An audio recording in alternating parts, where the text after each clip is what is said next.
साहेब आम्हाला एकच विनंती करायची पहिल्यांदा तुम्ही अध्यक्षांनी जी केली आमच्या सर्व तुमचं पहिल्यांदा धन्यवाद. परंतु या शिवाजीनगरला तुम्ही बघितलं, तुम्हाला पण बघितलं,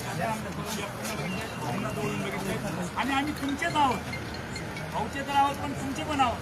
पण आज असं वाटलं आम्हाला दुपारी किंवा आमच्यासारखं सामान्य कार्य असं नाही झालं की आमच्यावरती कुठे थोडासा अन्याय दिसतो. शिवाजीनगर तुम्हाला माहिती आहे, तुमच्या एक नव्हे, 2 नव्हे, 3, 4 निवडणुका झाल्यात. त्याच्यात खासदारकी आली, तुमची स्वतःची आमदारकी आली आणि सगळे तन मन धनानं आमच्या वयात विचार न करता तुम्ही बघितलं असाल, तुमच्याकडे काही एखादी असेल त्याचं उत्तर आणि स्वतः उन्हाच्या मार्चमध्ये, नोव्हेंबरमध्ये, मेमध्ये यांची आली. सकाळी आपण सर्वांना बोलून आपण आपल्या आपल्या पद्धतीने फॉर्म भरायला सुरुवात.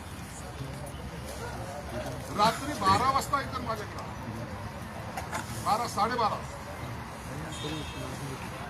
CM साहेबांना